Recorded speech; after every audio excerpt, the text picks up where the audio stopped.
Bring me up, Bubba, this trailer's on fire. Scotty's grilling hot dogs with a plasma wire. We're boldly going where no rednecks gone, in a double wide spaceship with a rebel song.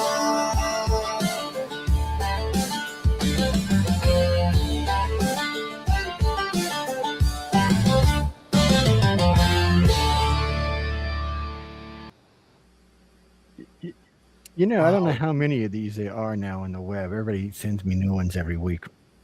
I'm like, really? One of my favorite one is they're at the disco. All the crews are at the disco together. I was just like, okay, this is too much, man. But they got a lot of good ones. Jesse, yeah, we're gonna play "We Are the World," but it's not okay. It's not the regular version of "We Are the World." Okay. It's "We Are the World," but it's sung by different people. Okay, yes, and then hopefully it's short. No, we get these clips all the time. We play them on different shows for different things because they're how can I say this politely? They're half-ass serious. That's the only way I can actually say this because it's really and truly what it is. I mean, because sometimes we'll play stuff. Sometimes people even get offended about stuff we play, and I'm like, well, I didn't make it. I'm just playing it. It's kind of funny, and it's kind of stupid, but kind of funny. But anyway, we're going to get this put on so we can get our butts started and stop messing around here like we don't have anything to do. Okay, where are we? Where are we? And where are we?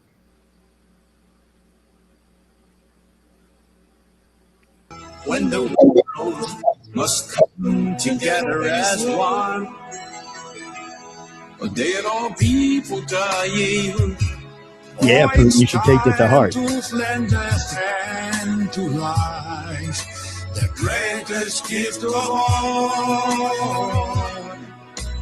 We can go on pretending day by day that someone somewhere will soon make a change.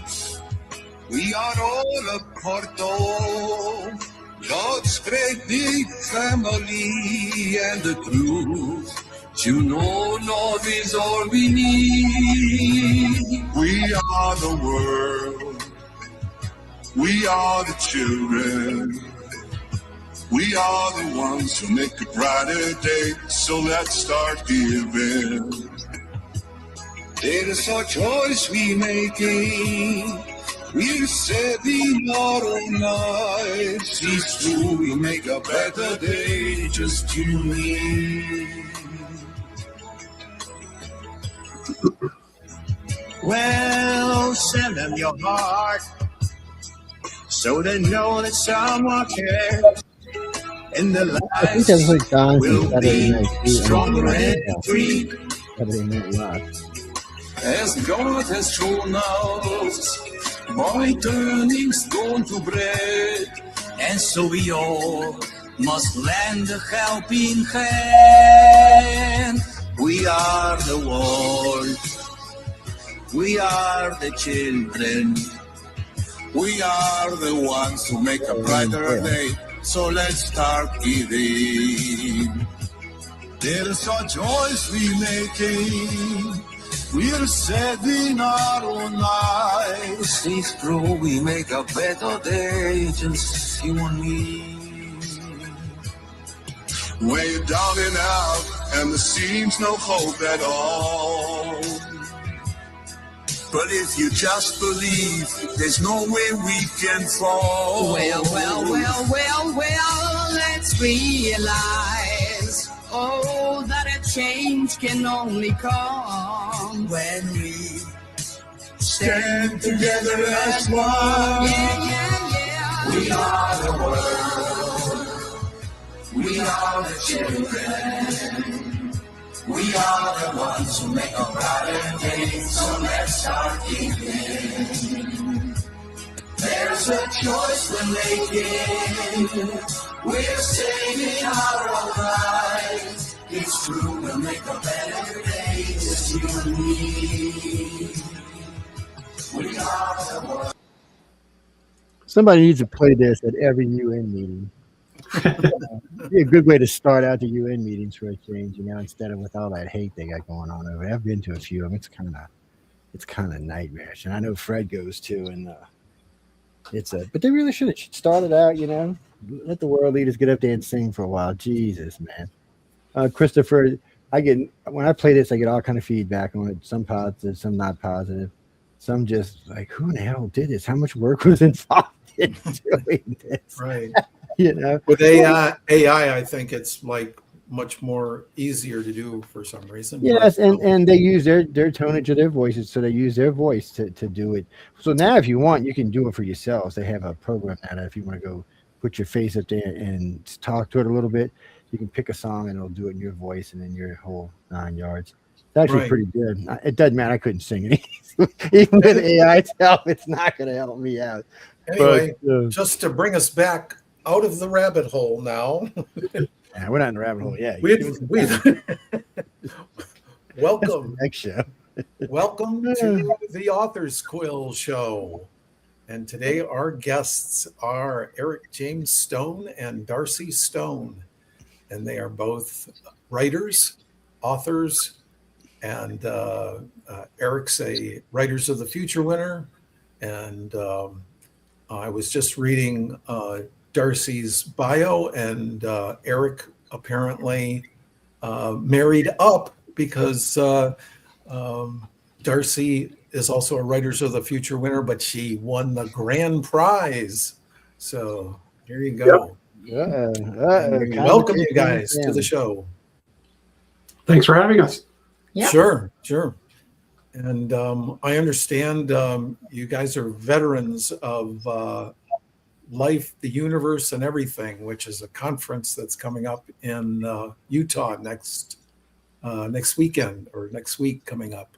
I spoke with Brian Hales briefly, and he said he's going to be there. He's also an Illustrators of the Future judge, and he said, I told him that you and that Darci and Eric were on today, and he says, yeah, they're veterans of LTUE. So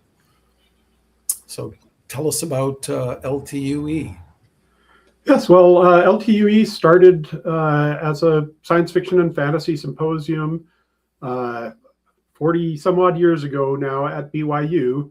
It eventually moved off campus, and it now is held in downtown Provo. Eric, 1 second. You said how long has it been going on? 40 some odd years. Oh, wow. Okay. They had year 42 recently, which was a big celebration. I'm not sure if this is year 44, maybe. Yeah. So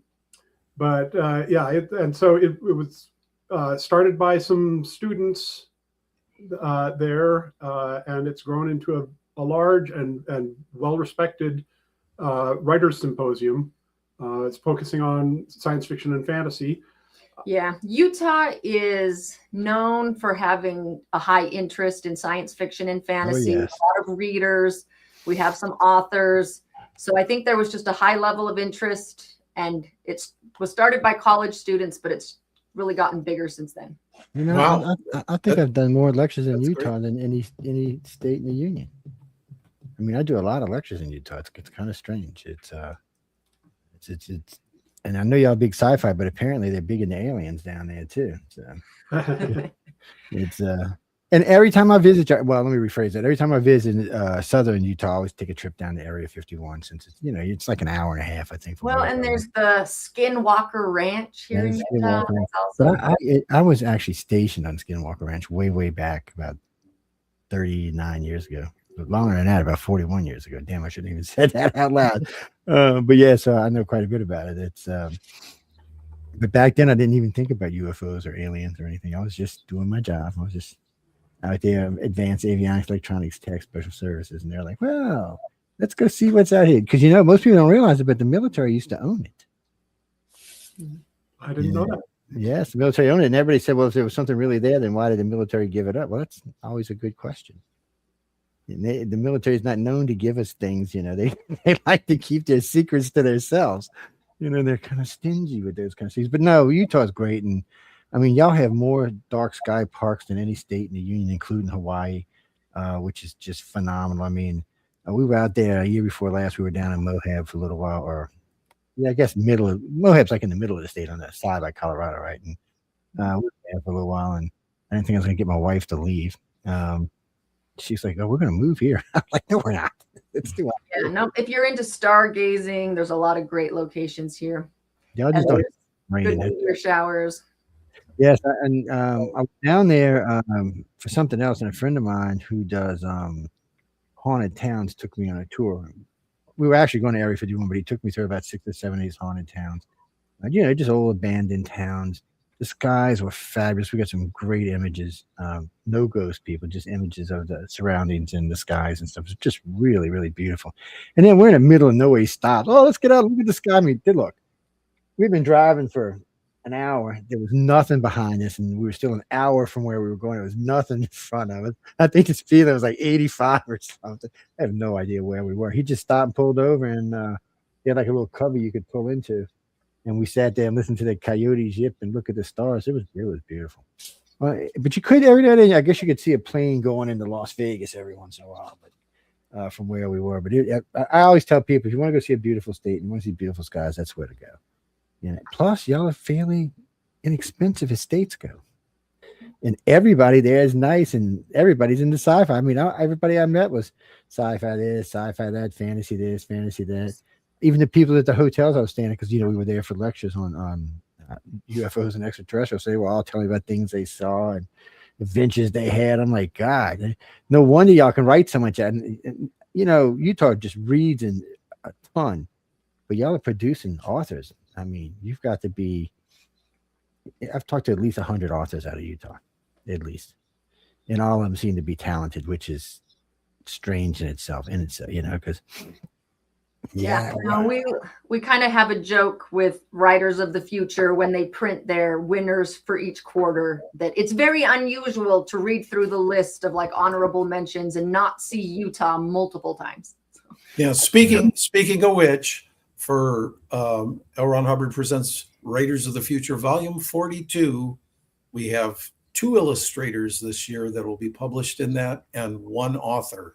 So there's 3 new people from Utah that will be in there. Yeah. Oh, so this is 42 then, huh? So yeah, like the universe and everything, there's even a stronger connection. Yeah, it's people. A lot of people get it when you say it, and some people look at you like, "What?" But obviously, you've never seen Hitchhiker's Guide to the Universe, but it's still. It's kind of funny though, because matter of fact, it was funny because I was with a host. I got a show to do after this, and we were actually talking about that very thing because it's going to be part of one of the themes in one of the shows coming up. Just I thought it was ironic that he went with the number 42 because if he really could see the future, I think he would have gone with 6, 7. Well, what is 6 times 7? That's true. 6 times 7 is 42. Oh, I see a conspiracy here. Yes. It's people ask me about it, the movie, all the time. I'm like, well, it's what it is. I find it funny and kind of stupid at the same time. It's just what it is. Would I recommend watching it? It's fun to watch. It's a little goofy, but I mean, it's not going to be for everybody. I'm not going to lie to you, but it's kind of fun to watch. If you like sci-fi and a little fantasy mixed in with some just goofiness, it's worth watching. So what are y'all? I mean, what are you both? So y'all write in the same genre or different genres, or? Well, I mean, I write science fiction and fantasy, a little bit of humorous horror thrown in. Darci. Yeah, so my day job, I teach high school science. Oh my God. So I kind of like the science side. I really enjoy like Michael Crichton or Andy Weir type books where there's the science thrown in with an adventure. I have been working on like a middle grade fantasy novel, but I did find that was a lot harder for me. So I think sci-fi might be where I fit better. Well, I got a bachelor's in science mainly because I was a big sci-fi fan when I was a kid. A friend of mine asked me, he said, "Why are you going in there? It feels going to be so hard." I said, "Not if I get a chance to do half of what I think I'm going to get to do." So, it's a strange thing because I ended up with 2 different degrees in advanced avionics electronics, ended up owning a construction company, and somehow got into radio and TV. life is a very strange place. Is all I can tell you. But it's been a challenge. But I love authors because authors and illustrators to me are great because one, I have no talents like that whatsoever. So I'm a little jealous of y'all right off the bat because you can sit there and bat out a book. I get really weird ideas in my head. Nothing I'd ever put on paper, mind you, but still, it's I enjoy. It's like John sends me the book every year, a couple of weeks before the event, and so I can sit down and go through it. And I really enjoy the stories, and there's really good stories in there. The only thing I wish there was more of was a little bit more of near now sci-fi writers. There's just not enough of them for me. I'm a near now. I say near now. We're talking like anywhere from 50 years to 300 years, but in that genre somewhere, I just prefer it because I like to see where people like y'all think we may actually be headed. And not just in politics and stuff, but in the whole everything. Like I remember Babylon 5 did everything. From communications to politics to just everyday stupid stuff. They wanted you to get a good feel. But this could be your future in 100 years or 200 years. Now, I'm just curious about those kind of things, but I like a good fantasy as well. So I can't say I hate.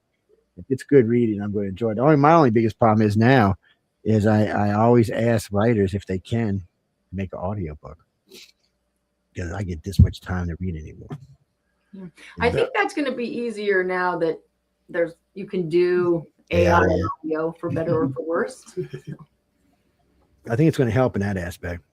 Well, it's a conversation that comes up with authors and illustrators all the time. I've read AI novels and books. The problem for them is they can start out okay, they can even end okay, but the middle is always jibber jabber.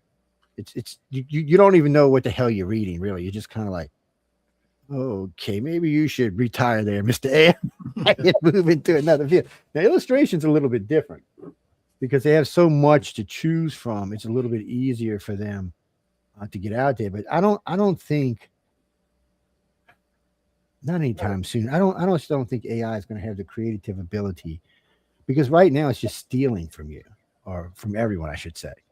That's all it's doing. It's stealing everybody's work and trying to turn it into a work of its own. There is no original thought there. I do think it's interesting though how it is showing us our own patterns, because by looking at what it thinks like this is what a story should be, it's getting it from millions of files that exist out there. So it's interesting to see what patterns emerge of, that is like a cliche or a trope that we do a lot, and it'll show up because AI will do it a lot because it thinks that's what we want. Yeah, in my day job, I do a lot of coding, and AI has made me much more productive. AI is really good at coding, and I think part of that is coding is essentially supposed to be quite predictable in its patterns, and so when AI is coding, it does a good job of producing what is predictable based on on how code is supposed to work, and I think visually with images, again, there are patterns that need to be in the image and things like that it has to work off of. But I think with storytelling, it really has a problem coming up with the patterns that actually make a good story. And I think it's a problem AI will eventually solve, but I don't think it's gotten there yet. Yeah, I think it's okay with line level. Like it can write a really good paragraph. Yeah, I can do that. But to make like a story arc with like character development and the pieces came together in a it's not good at that.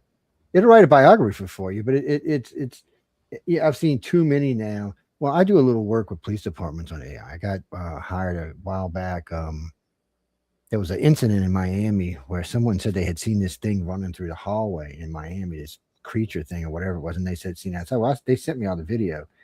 It took me 3 minutes to figure out that it wasn't real. And the Miami people, what are you talking about? I said, well, first off, I said, it looked pretty wicked, whatever it was, standing in the middle of a mall. I said, but you didn't notice no one upstairs was running or screaming. Nobody had their cameras out. They were just milling through life.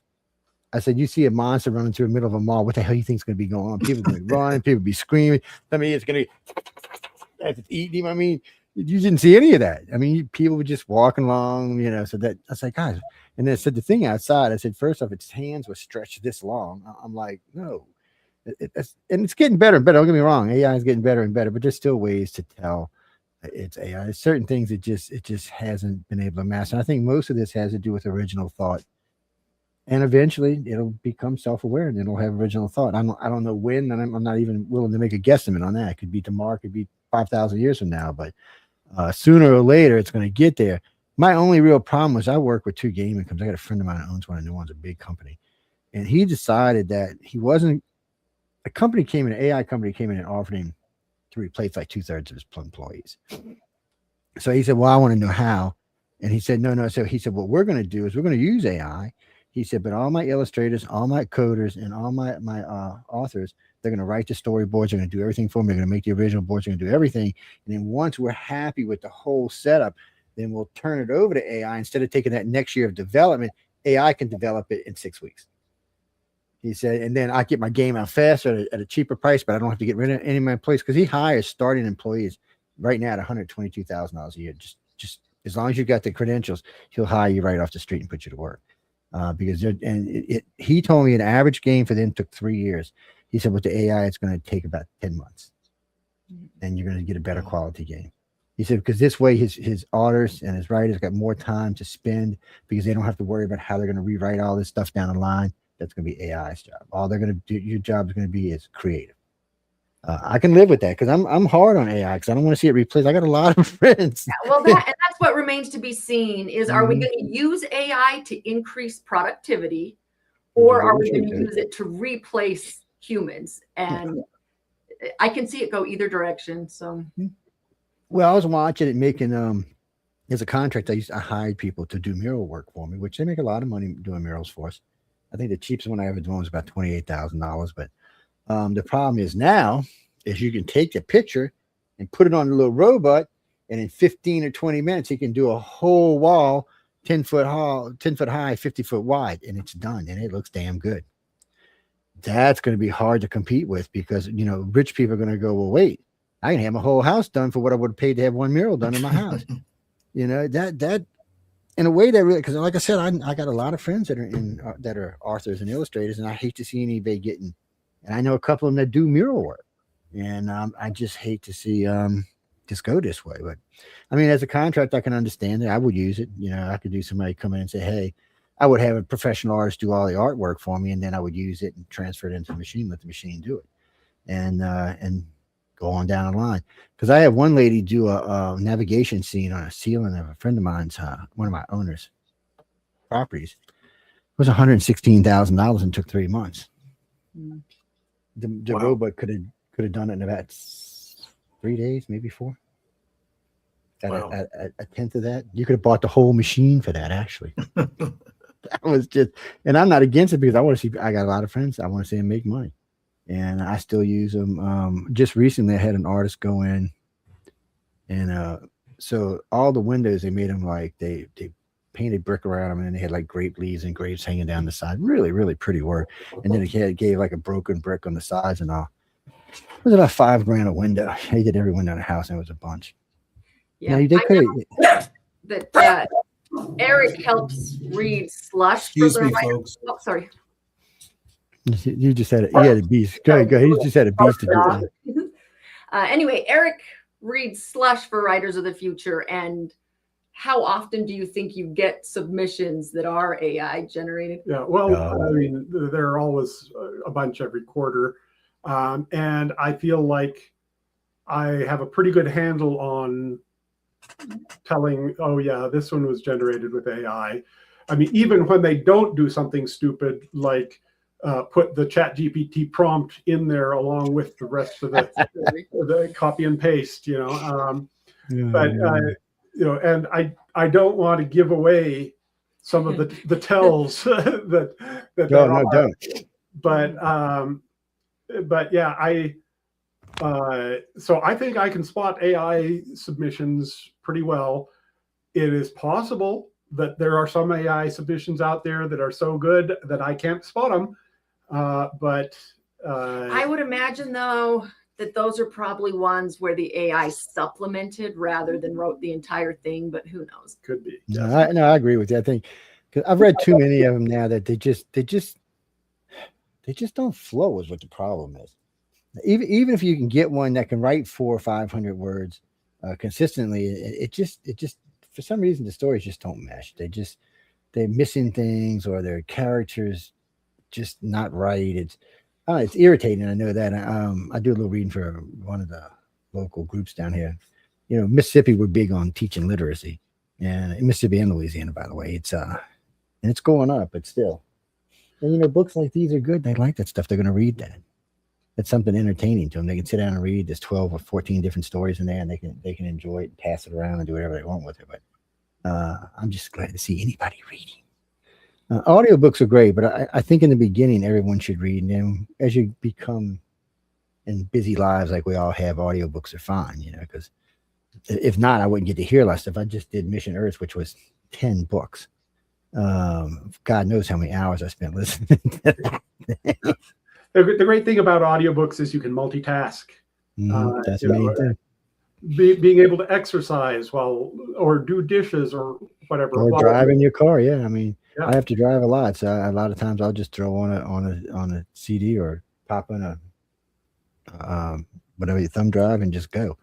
I like it. And even in here, like when I'm doing studio work, when I'm working archives and putting stuff together, I'll have one back playing through there's a stereo system, and I'll have it playing through the stereo system. And it doesn't have to have all the bells and whistles as long as it has a good voice. You know, I like the bells and whistles, I'm not going to lie, but I don't need all the sound effects as long as they have a good voice. And if they got one of them voices like, you know, Microsoft Sam, I'm not going to listen to it. It's not going to happen. It's just not. But I mean, I do, and I ask illustrators all the time. I say, you know, and I agree, AI is going to make that feature easier. You'll be able to do it. And from what I read recently, you'll be able to do it. And I think it's like 14 or 20 types of voices. So you can have it read by an Australian woman or Australian guy. Same thing. Somebody from England, someone from the States. You can get deep voice, not deep voice. I want Edward R. Jones reading me. Hello there, Joe. I actually a couple of years ago did use Google's AI voice thing to put out my short story collection. It was not good. I just did it as an experiment. Yeah. And then just recently, Amazon invited me to try their AI reader, and I decided to, work with my epic fantasy novel. And yeah, they offered a whole bunch of different voices, and you could specify different voices for different chapters, which you couldn't do in the Google one when I tried before. But I, just working on the prologue, I realized it can't pronounce my fantasy names correctly, and I can't construct it. They don't have a good interface to tell it how to pronounce it. And so I'm like, no, this is just not going to work. Wow. Because I'm working to fix that problem. That's interesting. You hear that sometimes on the different reels of AI and things like that, where they'll say they won't get a pronunciation correct on something. And it's especially in fantasy where you're making up names that don't even exist. Yeah. In that video at the beginning where it said tribals instead of tribbles.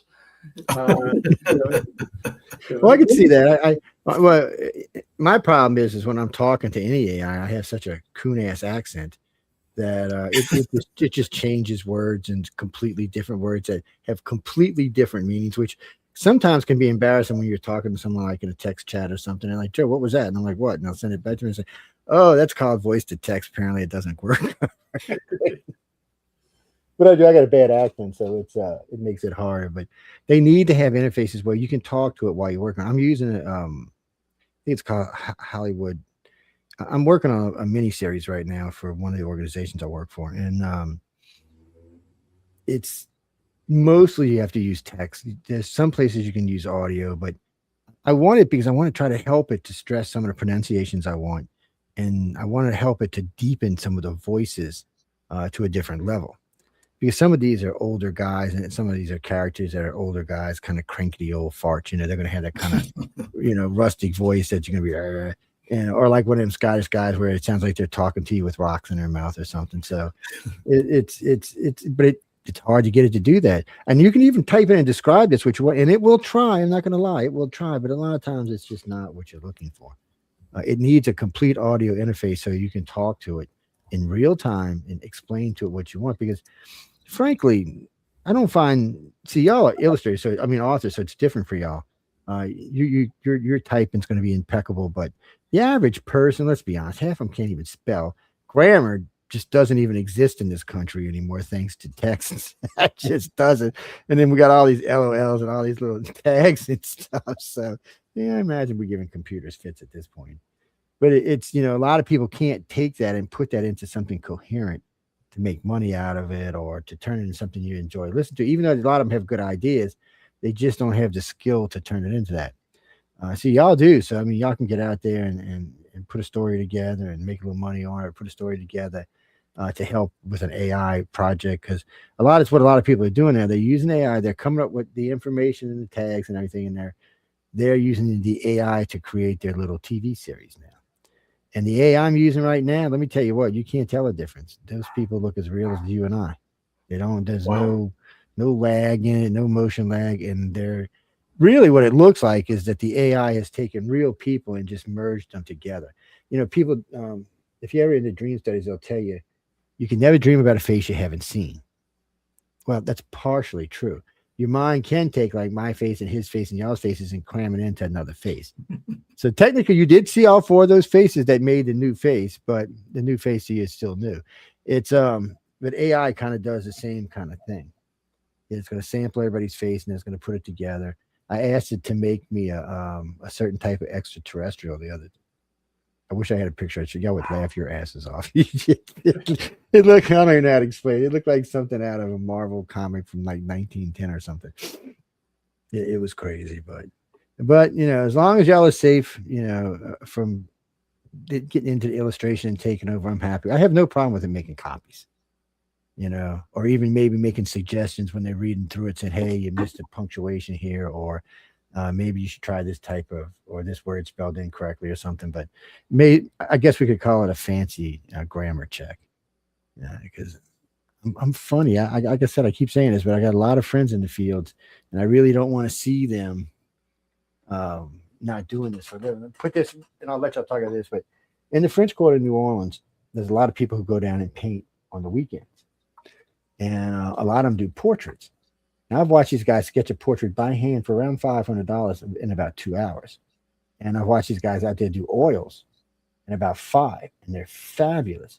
And it costs you $2,000-$3,000 to have one done. You're sitting in the French Quarter, the background is the Jackson Square or the cathedral or the river or something's behind you. So it's very unique. It's very done. But the problem is the same thing we use to do murals can do that same portrait of a person in 5 minutes for around $15.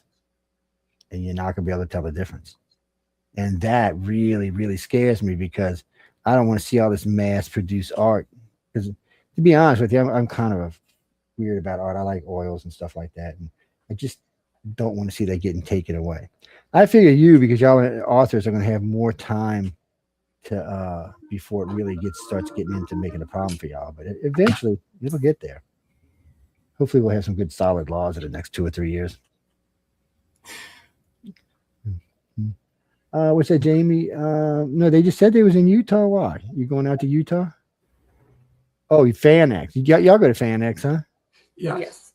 Yes. Everybody goes to FanX that lives out there. Where's LTUE? Is it in Salt Lake or? No, it's in Provo. Oh, it's in Provo. About Okay. 40 minutes south of Salt Lake. Oh, okay.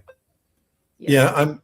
Still has a lot of college students that go. We have 2 universities here in Utah Valley that both have writing programs. So it's compared to other writing conventions I've been to, it has a very young audience, like a lot of people in their 20s. That's good. That are there. I mean, that's a good thing. Turnout. Like I remember I went to another writing conference with Eric, and I had only been to LTUE. And so that's what I thought every writing conference was. And they are not. No, there's a bunch of old people walking around cranky asses. I shouldn't say that because I know a bunch of them, but it's I call it the old people's place. Jimmy, because old people, everybody likes to read, but it's harder in today's society. So when I was a young man growing up, I had a lot of time to read. I hit about 34. If I couldn't read, my wife could. She'd, oh, go give me this. And of course, she reads at warp speed. I went and bought it. I remember I went and got the big hardback of Anne Rice's novel, Interview with a Vampire. I said, okay, I'll see you in a couple of days. I went to work, came home, that book was done. I was like, baby. She said, I was like, she said 500 pages is just like for amateurs. I'm like, God, give me 1,500. I'm like, okay. But and at one point we had, before Katrina, we had at least 5,000 books in the house. Most of them autographed. And well, I've been doing radio for 26 years, so I get a lot of books into me, and a lot of all kind of books. I mean, you name it, we've had somebody on the show. And we used to have a Linden library in the house. You know, people would come take and bring them back, deposit off, and bring them back. Of course, Katrina came, which we didn't get water in the house, but we got just enough moisture that there was so much humidity, every book doubled its size. Mm-hmm. And when they did, it just popped the shelves apart. And so we lost about 2/3 of those books. That really sucked. Wow. And we're just getting back up. I think we got about 1,000 books in the house now. But and the station, every Christmas we give around 2,000 books away every year. Just give them away. That and these, we give these away too. This is so when your mate gives you trouble, you can lightsaber them. This is what you call a glowing probe, people. I know y'all want to call it a lightsaber, but this is a glowing probe. I'll get an idea. That's for when your spouse gives you trouble. So yeah, give me trouble again. What's that, Kimmy? I would imagine anywhere books are sold, they can find you, huh? Oh yeah. Yeah, I have a novel out from Baen. It's called Unforgettable. So remember the title. And it's, you know, on Amazon, of course. And I have 2 collections of short stories that are also on Amazon, and you know, are available through other outlets as well. And yeah, so I'm in volume 34 of Writers of the Future, and I have one somewhere. Yeah, it might be in that stack behind you. I don't know. It's got a cool dragon on the front. Let's see. Oh, that was the year that Larry Elmore did the dragon. Was it? No, Tom Wood did 39. There was another dragon. Yeah. Oh, okay. Yeah. What can you believe this? I think it was 30, 33, 32. Well, you're missing a good volume then. In here somewhere. I bought back as far as I could because a lot of the books are unavailable now. That you can't get them. But I think it was like book, I'm gonna say like 26 up or 27 up. I've got all of them, and I had 2 groups that came in packs of 10s, which I got somewhere too. Which I'm pretty sure. Oh, it's in the other room. 34 is in that one. So that one's 30 through 39. So I know that it's in that one for sure. No, anything, I give away a lot of stuff, and I give away big packs and groups and stuff. All the stuff behind me is all autographed. So that's why it sits up there. It's good advertisement. And we tell everybody, and I tell this to people all the time, who's up there right now? There's Howling Good Story by Mr. Wolf. That's A Death by Attachment. That's David Hankins. This is an X-File by Kevin J. Anderson. And there's other ones scattered around up there. And what we do is I tell people all the time, you get a new book, you're getting ready to publish it, or you just want to sell some, we'll set it right here. The camera's up there for a different reason at the moment, but we'll set it right there.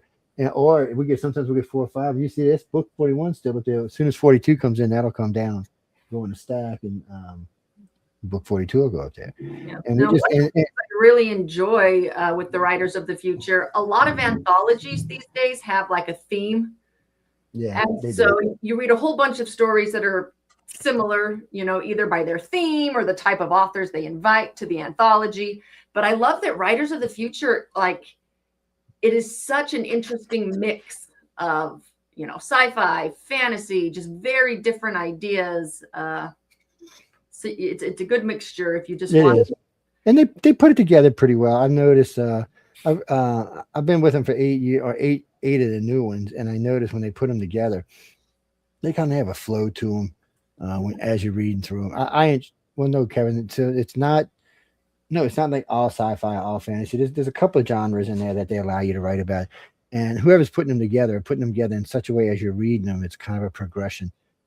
Right. I think the genres that they call the overall genre speculative fiction, but they say sci-fi, fantasy, historical fiction, and light horror are kind of like the sub genres that the contest entertains. Well, not historical fiction, alternate history. Yeah, it would have to Okay. Okay. Yeah, it that would have sounds to better. change something about the timeline, but Okay. Got it. All right. Alternate history. Brooklyn, And so historical fiction is not the same thing then, right? No, historical fiction would be basically you write a story about soldiers who were involved in some battle, or historical fiction would be about the founding fathers and some historical events. Alternate history is take a historical event and change what happened and see what the consequences of that were. Okay, sort of like Man in the High Castle. Yes. Yes. Exactly. Okay. I'd say go back and give George purple hair, but not George Bush, George Washington Keith. Yes, I want to see him cross the Delaware with purple hair. I just, personal fantasy. What can I tell you? What's that, Don? Don said, what? We ask this question all the time, so I'll ask him. Don wants to know from both of y'all, what got you into writing? What made you start writing? Yes, okay, I'll ask it that way. What made you think you can write? How's that? Smart ass. Sorry. Go ahead, guys. So for me, my dad loved science fiction and had a whole big collection of old science fiction anthologies. And so I read a lot of them when I was growing up. And one of them was the early Asimov, which had a bunch of Asimov's early stories. And in between, he would talk about what he was doing in his life at the time. And that was the first thing that made me think, oh, wow, it'd be cool to be an author. And so when I went to BYU, I took some creative writing classes in college, and I took my best story that I wrote, and I submitted it to the Writers of the Future contest, which had just barely started at the time. I think it was probably like year 4 or 5.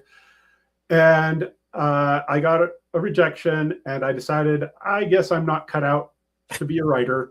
And I gave up writing for about 10 years. One day I got an overwhelming desire to write an epic fantasy novel. And so I started working on that, started going to writing workshops and stuff like that. And I went to a workshop with Orson Scott Card, and he said, you ought to make it a goal to enter the Writers of the Future contest every quarter until you win, or you have sold so many stories, you become a professional and you are no longer eligible. And so I decided to do that. And shortly thereafter, I was a published finalist and then a winner in the contest. That's volumes 20 and 21. Wow. It's so that's so that must have been a boost to get that that encouragement from Scott, right? Yeah, because Scott's a hell of a writer. Gene, you can go to writersofthefuture.com and take the writers course. And matter of fact, Scott also records in one of the videos on the course. I've met Scott a few times. He's a character. We'll leave it at that. Oh, I love the guy. We've had lunch and dinner. We've chatted about all sorts of things. But and he will be at LPUE this year. Yeah, that's what I heard. Yeah, it's and he did the cover story for volume 42, which is coming out in April. Too. Everybody should give Emily a big hug, because she's the one that got him back in the world. Because him and I had a long talk in one of the interviews. I said, no, man, because he was telling me about some of the things that had happened to him. I said, well, I wish I would have known you. I would have took care of that in a heartbeat. I said, woke people, I shouldn't say woke people, but people who just want to hate for the sake of hating, hate me. Because, I know how to get on your skin really fast. And they would, I said, they'd have left you alone. They'd have been too busy hating on me. They'd have just forgot all about you. He's like, what? And I'm like, yeah. And then Emily got him out and got him talking, because we wanted him to know, look, you're safe with us. We're not going to let anybody bother you. We ain't going to let anybody hurt you. That's not how this group works. I tell this to all the winners when they come in, we're friendly media. That's what we're here for. We're here to make sure that no bad media gets hold to you, and that to make sure you're getting good press that you can use down the line. And I like Scott. Him and I have the same politics, so we get along quite well. which is, but I can't believe it. Every time I talk to him about that movie, he tells me how much he hates it. I'm like, Scott, no, it was a good movie. He said, no, Joe, it's not. Like, okay, man. Well, I didn't know. He told me the guy was supposed to be like this big, like 10 or 9 or 10, and Ender's older than that. And I didn't, I said, wait a minute. Cause it confused me when he told me that. I'm like, so wait, a 9-year-old is going to save the world? I don't know if I could have got behind. I was having a hard enough time getting behind Ender saving the world, man. I was like, come on now. But he's a lot of fun to talk to, and he does give really good advice. But I'm sure, most of the authors, and most of the judges at Writers of the Future are good people, and they really want to talk to y'all. That's what kills me is, when I first got involved with these people, I'm like, God, these people are so nice, and it scares me sometimes how nice they are. And I was listening to Tim Powers talk with some people last year.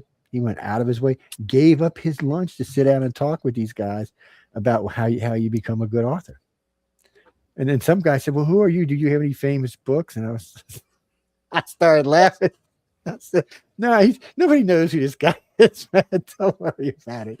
And he said, did I say something stupid? I said, yeah, you might want to look him up before you say anything else. Oh, it was too funny. But it is. All these judges go out of their way to be so nice to these winners. And it's always fascinating to me to watch. They really want to see all of y'all do so well. And we might see y'all there one day as judges, the way they hire judges now. Mm-hmm. It's I don't know. I enjoy it. And what you said about Scott's absolutely right. If you want to win Writers of the Future, you got to keep going. For illustrators, they can win, and from 1 to 9 wins, they're usually going to win. Authors, a lot of times, it's going to be 14, 16, 18 wins. I know one that took 46 times to win. Was it 46, 47? He's actually a friend of mine. He's a host on this network, matter of fact. But he did every year. He 4 times a year. He was applying, and then he won. I was like, damn, how old are you now? He's like, but most of them went, because I interview everybody at least 2 or 3 times. And I find that 14 to 16 is usually the sweet spot where most people come in. And what do you mean age, Chris? I don't know about ages. A lot of the authors I meet are between 30 and 40. Yeah, but they go. The youngest I know of, I think she was 16. Yeah, so 16, right? Yeah. When you're in high school, and then, right. and the oldest was, I think, 70, right? 72. Yeah. Yeah, because he was at the party with us. Mm-hmm. Oh no, that was the other guy. He was 70 now. But anyway, trying to put an age limit on it. A lot of people do hit their stride somewhere in their mid 30s to mid 40s, and I just think that's just growing up is what that is. Not so much you've changed your writing skills, you just changed the way your brain thinks on how to get stuff published and how to get people to know you, and you're probably a little more responsible, maybe not drinking every weekend and stuff like that. It's one of the I'm not gonna say who he is. One of the famous authors told me. He said, "Yeah, I'd have probably had more money by now." He said, "But like the first 15 years, I wrote some good stories." He said, "But Joe, I used to like to go out on the weekends, man." It's like, really? He said, "Oh yeah, man." I was like, "Okay, nothing wrong with that. To each his own." And when I was young, I went out on weekends. I'm not hating, but it's just good to see. So, what you working on? Anything good? Something good? You're gonna tell me something good? Come on! I didn't like that look. What's that look about? Moment we have 2 young children, and that's what we're Jesus. When you said you would teach in high school, I fell for you right off the bat, man. I got friends that are teachers. Yes, I'm trying to educate America's youth, and that takes a lot of energy. Oh, God, I bet you it does, man, because today's kids are stubborn. No, Gene, they're not stupid. They're just stubborn, and I don't know what that is.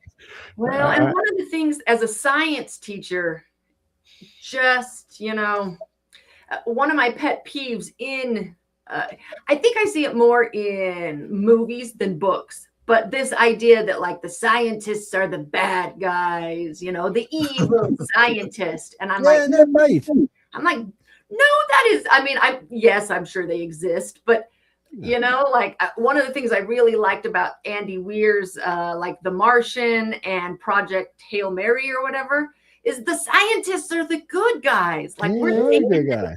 And I was so happy to see in the 90s and early 2000s that geeks became wealthy and the good guys, and we're actually getting. We're not going to talk about Bill Gates doofus, but just so many of them were such big geeks, and now they're all look at Elon Musk. You can't get any geekier than Elon. This guy's gonna be worth $1.5 trillion next year. I mean, look at Jeff Bezos. Come on, man. He's more than a geek. He's like a super geek, and he's worth $300 billion. It used to not be like that when I was a kid. Geeks were relative to work at some lab somewhere, and that was it. But nowadays, they're ruling the world. What do you mean? Why don't scientists become presidents? Ooh, I don't know. I don't make those rules. I'm sorry. Maybe Darci or Eric knows, but I have not a clue. I don't even talk about presidents anymore. It doesn't matter who it is. Somebody's going to upset me somewhere along the line, so I just leave them alone. Yeah, probably somebody who's a scientist doesn't want to know how the sausage is made there. Yes. You probably don't. No, Jimmy, I'm a centrist. That's why they say you read that. It says I'm an equal opportunity hater. That's because I'm a centrist. I can find fault with both parties very easily. It doesn't take much effort. Well, no, because I'm not gonna get into it here, but I mean, you can come listen and ask us. I'm doing the chat, but it's today's politicians are. That's the nicest thing I can say. Worms. I don't know. They don't seem to have our interest. When I was growing up, it was different. Politicians get out there, tell you what they're going to do, how they were going to do it, shaking hands, hugging on people, making sure what they were doing, getting done. Today, it's like they tell you something. 4 years goes by, they tell you something again. 4 years goes by, they tell you something again. It's a little aggravating after a while. So it doesn't seem to matter which party it is either. It just seems to continue with whether you're blue or red. It just seems to continue. James, I would think Utah was a red state, my friend. Yeah, I would have to. If I had to pick a color, I would say it was red. Not everybody there is. No, I'm not going to say everybody there is because I do know a few liberals out there, but for the most part, everybody I know out there is pretty red. Why? I love red people. Yeah, they're Indians. I set you up for that. I'm sorry. Anyway, I know we got to get the other guest on in a few minutes, but I love people who seem to be joining, and I feel for you with two kids because I know mine are grown now, so I don't have to worry about it, but Jesus, man, raising children with any career is hard. What do you mean stay at home? I was actually first 4 years of my son's life, I was a stay-at-home dad. Yeah. My wife didn't want to stay home. She wanted to work. She said, I want to wait. She said, I just want to go to work. I was like, sure, I'll stay home. While we got Darci and Eric here, are either of you going to be part of the panels for LTUE? Yes, I'm on several panels, including one about Writers of the Future that Darci and I will both be on. Yeah. Mm-hmm. Yeah, no, I have a minor in cultural anthropology. So I'm going to be on some panels related to, like the, world building and cultures and how they influence your novel. So. Oh, okay. That sounds fun. Yeah. It's, well, good. I always said like any kind of anthropology. And where is LTUE located? Oh, you told me. Oh, it's in Provo, right? In Provo, Utah, which is about 40 minutes south of Salt Lake City. Right. The website is ltue.net. Okay. And you have about how many people that will be in attendance? A couple of thousand, I think. Wow. Okay. Yeah. And they have it every year. It's always near Valentine's Day. So. And this year it'll be about right on Valentine's Day, huh? Yeah. Okay. And I don't know this year if they're doing a lot. I know in the past there's the podcast Writing Excuses with like Brandon Sanderson and Dan Wells and stuff. They will often be on panels at this. I don't know if they are this year. I don't think they are this year. Okay. But it's always fun the years that they come out. Mary Robinette Kowal is sometimes out there, and so they get some good names. Excellent. Any other writers of the future judges that will be there? I don't know about judges. Wolf Moon often comes out. He's a previous winner. Mm-hmm. I'm not sure who else will be there. The guest of honor a couple years ago was Jody Lynn Nye. Jody. Oh wow! Yeah. I love Jody. Yeah, I've seen Jody's talks at the Writers of the Future seminar workshop. Right now, she's She does. I like what she does. Well, she holds the record on the network for most listens on the archive for Writers of the Future. We did a 2-hour show. This is one afternoon. We set it up just as something different, because I interview all the judges eventually, but we had an interview and then we did another one, and this one was just really good. It flowed really well. Got into a lot of deep stuff on how what makes a good author. How do you get out there? How do you really tell what a good story is? We were trying to give a little jump for people who don't understand how this works. What's that, Jack? What do you mean? So I've probably talked to over 1,000 authors by now. With these guys, over 100 for sure. But I knew nothing about really any of it until I got hooked up with Writers of the Future. So now when I'm actually talking at Tulane or LSU or one of the big colleges, and wow, are you an author? I'm like, no, just listen to all that stuff. I said, I learned all the jargon, and I actually know what stuff means now when I'm listening to y'all talk. I mean, when I first started doing this, I'm like, what? Whoa, wait, stop, go back. What the hell is this? Because I'm not an author. I know all these damn terms, man. So I'd stop and make them explain it. So now it's very fun to do interviews with authors now because I actually know what y'all are talking about, which helps. Whatever we may be talking about. I just did one that's called Godsmack. It's guys talking about the end of the world. It's a legit novel written by a very interesting character. I can't mention his name so the novel comes out, but I'll tell you this: he's very, very famous. and it's the kind of famous that when you hear the novel, you're going to be kind of like, really? And where did this guy come up with this from? Makes you double think. But we got to I know we got David hidden down there. I see him down there. Hey, David, we got you hidden down in the queue down there. He can hear us, but we can't hear him, James. Don't ask me. I did not invent this system. Don't even ask. I don't know. StreamYard has its own ways of doing things. That's all. It's David Elsensohn from volume. He's a Writers of the Future winner from volume 36, I believe. So, and he's there's another guy, Storm Humbert, and he came out with he has an anthology coming out, and David did the editing on it. So yes, I always call Storm Stormy, like Stormy Daniels. It's like Chuck with it, man. I was messing with it. Hello, David. Hi, good to meet you. Thank you for having me on. Sure. Just dropped him in the queue. Didn't even tell him hi. Jesse, what you got? Wait, what?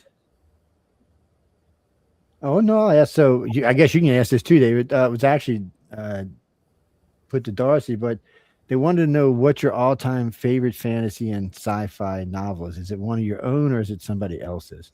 Wow. Well, I mean, see, I hate questions like that because I like too many of them. I couldn't pick a favorite. Right? It's like Lord of the Rings trilogy is that's a good one. The longest and earliest one I had. But I got me through tech school. Really impressed by certain other ones I've read in recent decades too. Of course, now all the names are just flying right out of my head.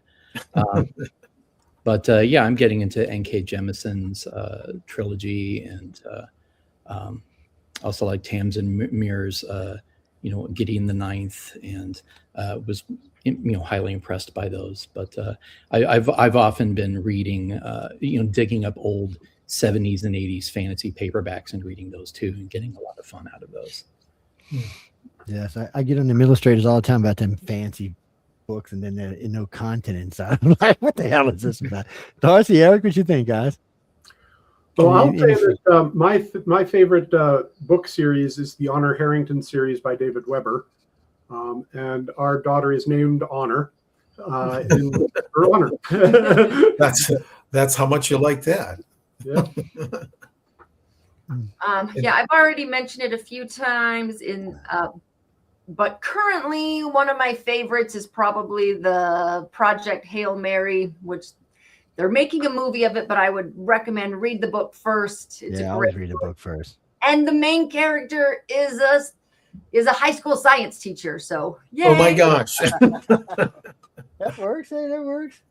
Look, girl, David, just so you know, Darci is a high school science teacher. There's going to be a special place in heaven for her because high school kids are nightmares. You know, any book where I get to save the world is a good book. That works. Carolyn Ross, where are you from, Carolyn? I seen your name earlier. Oh, yes, no, yeah, you London, right? Yeah. Now, next year you can ask that, but yeah, no, I just seen, I recognized the name when I came in. Now this is the authors Quill. We talk with authors. Sometimes we talk with illustrators, mostly authors, but yeah, we don't give them stinky illustrators much time. They're stanky, man. I'm just kidding. My best friend are illustrators. My best friend judges are illustrators. Everybody shut up. They'll give me trouble if I see them this year. They like to give me trouble. I don't have any favorites. I liked his idea with Lord of the Rings because it got me through tech school when I was in Navy. I was stationed in Tennessee going to tech school for electronics and avionics, and then I went and got my bachelor's afterwards. It got me through. I read it 3 times, all 3 books while I was in tech. You'd be surprised how much that saved me from punching somebody upside the head, man. Jesus. I was stressed out. Well, see, Navy, you have to pass every test. You have to ace every test. You miss one question, you fail the test. If you do that 3 times, you flunk the course and you're out. You got to go do something else. So yeah, it's very intense. I'm not a big fan of The Hobbit. I'm not going to tell you that. I'm not. I tell you what, if you want to read The Hobbit, read it before you read Lord of the Rings. Most of y'all probably already seen Lord of the Rings now, so you're probably ruined on that. But it's best to read The Hobbit first, then read Lord of the Rings, because Lord of the Rings is better than The Hobbit. So if you read The Hobbit first, it's like a build-up to Lord of the Rings. Not everybody's going to agree with me. You don't have to. We live in America. That's why we live here, so we don't all have to agree. It's why we live in this country. So we can say, well, I don't like what you just said, you know? And then you can jump into the Silmarillion. Yeah.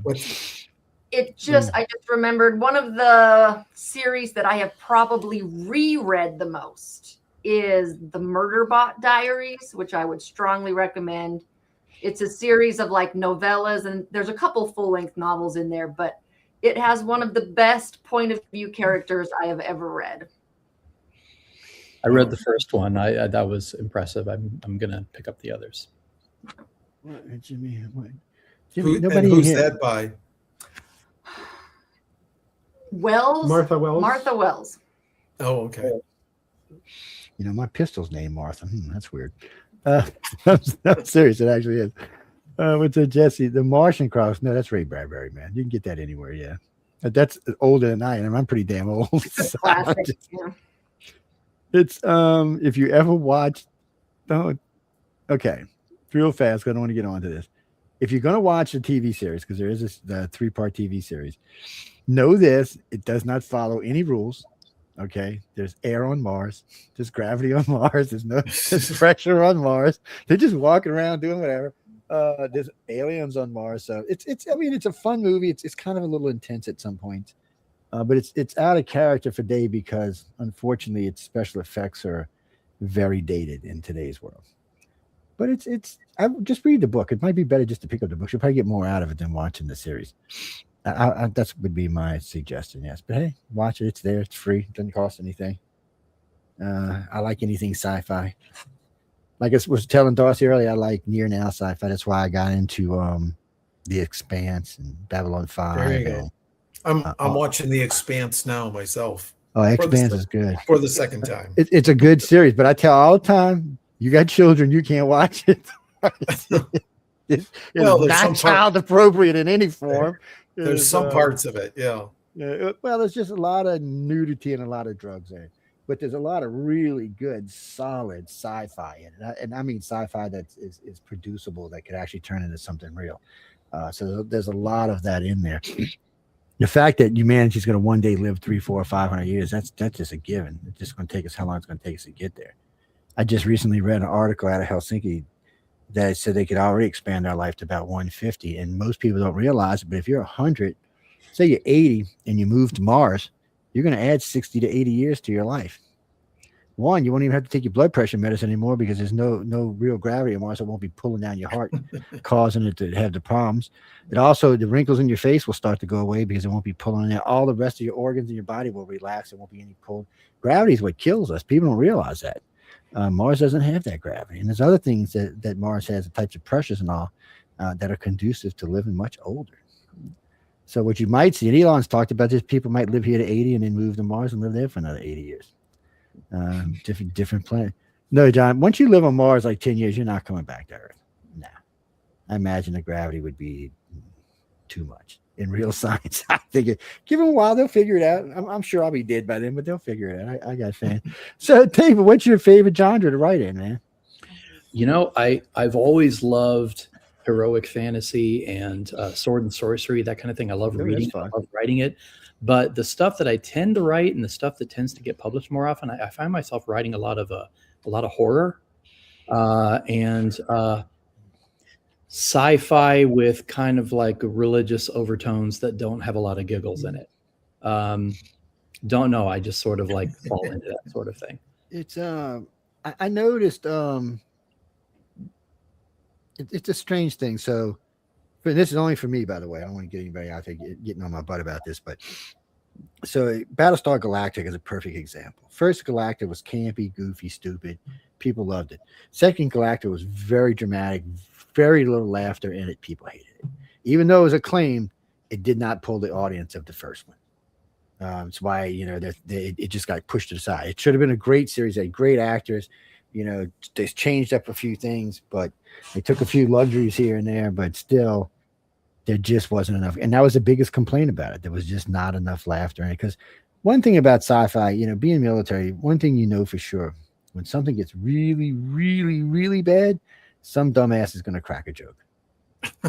It's like whistling in the dark. It's something to break this tension or the stress level to keep you from making a bad mistake. And they actually teach you that in the service. They want you to, because if you don't, if you get over tense, you'll just tension up. You'll mess up. You kill one of your own people, take somebody out you shouldn't have. So they expect that. And matter of fact, when you hear like SEAL teams getting ready to leave to deploy, they'll be cracking jokes the whole damn time. Somebody probably not coming back from that group, but they don't care because you have to keep it at a certain level or you'll overtense yourself. That's a coping mechanism. It is a coping mechanism, and you'll see it in good sci-fi a lot of times. I don't need depending on it's a coping mechanism to keep you from losing your mind. Is that in real life or is that for writers? No, in real life. Oh.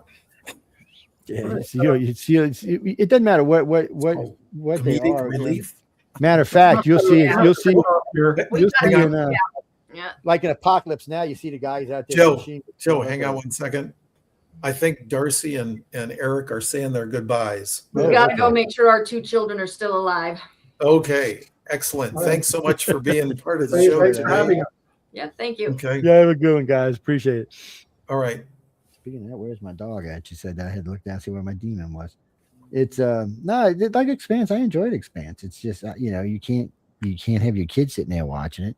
But it was fun. It was good, and it was hard serious. And even in that, that was some pretty serious sci-fi. But every now and then, somebody's got to crack a stupid joke.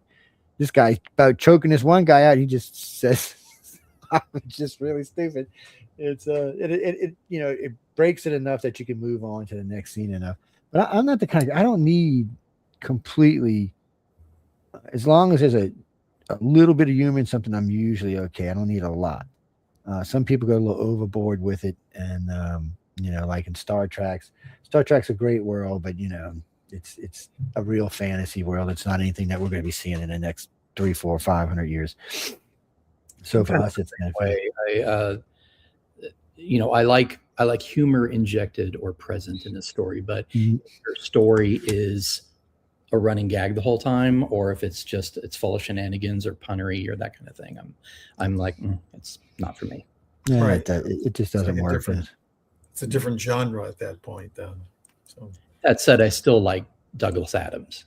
I was listening when I noticed a lot of people when they're talking about Asimov and other sci-fi writers from back in the day.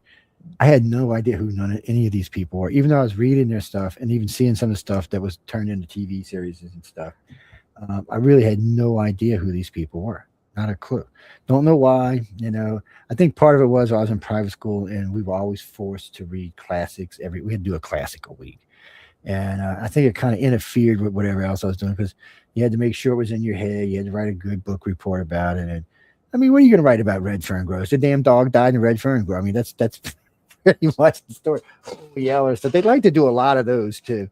So it kind of got in the way of my sci-fi. So I wasn't really paying attention to the authors, but I was reading the sci-fi or watching the sci-fi just to have my brain released. Hell, I didn't even know who Gene Roddenberry was until I was 30. I wasn't paying attention. I mean, I enjoyed Star Trek, but and to be honest with you, I didn't even think it was all that great back when I was a teenager. I was catching in reruns the first time, and I was like, well, I can kind of see why this campy shit got canceled. Jesse, my favorite episode will always be I have two favorite episodes. I have Trouble with Tribbles and when they follow when the Vulcans, what are they? They look like the Vulcans. And then they come attack in Federation space, and then they're following him through it, and they catch him just before he gets back in and kills him. Oh, what the hell? I can't remember what it's called now. Well, the guy who played the actor is the guy who plays Spock's father in the series. Yeah, he played the actor in that particular. It's like early. I think it's early on in the show. I don't know why I can't think of it. It's Sarek was the guy's name in regular Star Trek, but he played the actor in this one where they crossed Federation lines and were blowing up Federation bases, and Kirk tracked him back. Yes, it was pretty good. Those two are probably my favorites. Everybody's got their favorites. I know a lot of people like the one where Spock goes to, or where the one with Pike, and it's y'all all get to watch Pike now. He's got his own show. I don't know how many people. Look, people, don't get me started on today's TV. Okay, I don't know what this new thing is. We get 10 episodes a year. And sometimes it's 10 episodes every 2 years. That's ridiculous. I mean, that's Doctor Who had a new episode. I haven't seen a new episode of Doctor Who in 2 years. Expanse did that a couple times. A couple of these sci-fi series have done this. They'll give you 10 episodes and you don't see them again for 2 years. Come on. In the old days, they did 25 a year. Right. They have to wait till they get funded. Anyway, David, you're the editor for this Misfits anthology. Hopefully. Oh, okay. I like that. Hopefully, we need to get it funded, and then I'll get to work. Oh, I see. Okay. Yeah, so the Kickstarter launches in 2 days or actually 1 day on February 8th, and hopefully after that point we'll be able to send me an email. Send me a link in email. I'll post it. It's Cox.net. I'll post it up to the web. I'll be working on my website in the morning. I'll post it up. Okay. Did you see that, Joe? Oh, it's in the private. In the private chat. Yeah. Yeah. Okay. Good deal. Yeah, because that way I can tell everybody, hey, why don't you go there and give them a helping hand. Okay. Jimmy, Kickstarters are a great tool. They introduced me to it. I haven't personally used it, but I know a lot of people who have. The first time I heard about it, what's his face made $42 million on it. What was the guy's name? He was some author somewhere. Was it Brandon Sanderson? No, I don't know who made $42 million, whoever it was. Oh, wow. Well, it was like year one or year two. John was talking about it. But no, Kickstarter is a great thing. I mean, problem with Kickstarter is, Christopher, is once you set your amount, you have to reach that amount. Right. If you don't reach it, all the money goes back. Now you don't got anything you can do about it. It's just the way. So do something reasonable. I mean, when you say that all the money goes back to the donors. Yeah. The money hasn't changed hands yet at all. Okay. They're pledges until it's determined that it's been fulfilled or that once it's funded, then we can do a round of collecting the pledges and then proceed with the open submissions call or anything else that we need to fulfill and deliver the. It's a great tool. Yeah, Jack, it's a great tool. I'm not going to tell you it's going to work for you every time. I mean, you have to have a following or a way to get things out. I'll tell you the easiest way to do it if you're nobody. Just start this 5 million podcasts in the United States. Just start submitting. People need guests. We have 35 shows in this network, and we're getting ready to add another 5. That's 40 shows producing 80 hours a week. All those shows have to have guests. Not just us. Coast to Coast does 7 shows a week, 4 hours a night. They have to have guests. And after you've been on as long as they have or we have, you start recycling guests. So just write. People need. That's how I got on Coast to Coast. First time, I had my audience write in. I said I need 100 people to write in. Next day, Lisa Lyon called me. Actually, Stephanie called me, and after that, Lisa Lyon called me. It was so get yourself out there, people. Yeah, there's always somebody in this network looking for a host. Well, this show is going to produce between 2.8 and 4.1 million listeners. It sounds better than what it really is. So out of that, probably 500,000 or 600,000 will be U.S. The rest will be spread around the planet. I think this show goes out to 160 countries. So it's spread around the world. But we've been developing the show over the last year to really start to give writers a place to come sell books. Well, we never really had any place on the network to help people sell stuff. When we do so many shows that are strange, it's unless the book is orientated to that particular topic. In other words, if you come on like tinfoil and you're trying to sell a book on politics, it's not going to happen. You come on tinfoil trying to sell some book about aliens invading your house, well, it'll probably sell there. I don't make the rules, Frank. I know it's just how it is. I'm sure David's familiar because he's in the business, but right. Have you read all the short stories already for the anthology? Not yet. What we do have is we have a few anchor authors that have agreed to have stories in the anthology, and that's to help sell it to backers, and also they'll spread the word among their fans as well. But if it funds, if the promise of it funds, then we'll be able to put out an open submissions call so that authors can submit stories according to our prompt. Then we'll get all of those. We'll do a long slush reading period and make a choice as to which stories get chosen to appear in this anthology. Our last anthology, Intergalactic Rejects, was I think it resonated with a lot of writers because the premise was every writer has a rejected story. Famous, well-established writers have rejected stories, and stories that they're good, but they just never found a home anywhere. The publishing markets are looking for a certain theme or just not what they're looking for. So we wanted to give those stories a home, and we got a big response off of that. We got over 1,400 submissions, and while this theme is a little, hopefully it'll resonate as much. This idea of misfits, stories of longer than flash fiction, shorter than traditional short story length, with the theme of that which does not belong, didn't fit expectations. So once we know whether we, in the next 30 days, whether we'll have enough money to do it, then we can proceed. Okay. Wow. I like Startup better than GoFundMe and a couple of the other places. It seems to be more useful for authors and illustrators and stuff like that. Jimmy, I'm not going to say it's for everything, but David and probably know more about it than I do. I mean, I'm just familiar with people who have used it, but I have not personally used it. No. I have used good.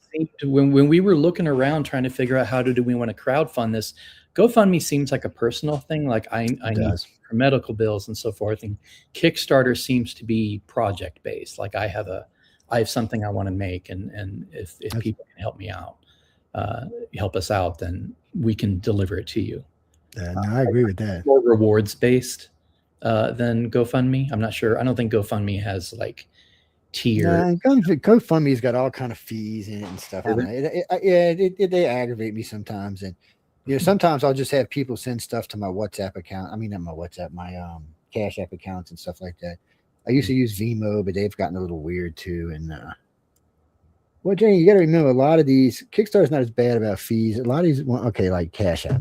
If you send me money, they're going to charge you like 5 cents or $10, whatever it is. But when I take that money and send it to any of my accounts, they're going to charge me again. Mm-hmm. So, if it's like, say it's $500, it's going to end up costing me $35 or $40 for those to go between the two banks. Some BS is what that is. And PayPal is the worst. Even though I do use PayPal, they are the worst about fees. But they're also probably the safest too. So he had that's perfect what he was saying about GoFundMe versus Kickstarter. That really seems more like it, because GoFundMe is what you hear would say, oh, such and such, needs hospital bills, or like the two crazy shootings in Minneapolis, that's what they use was GoFundMe accounts to give them people money. Yeah. Wow. One got 1.5 million and one got 1 million. Last I heard, both accounts had been turned off. Yes.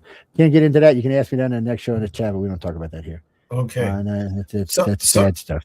So David, that was interesting what you were saying about how this is developing, because I thought it was further along than it actually is, and it's very much in the development stage then, right? Right. We've got the graphics. I do the graphics for Calendar of Fools.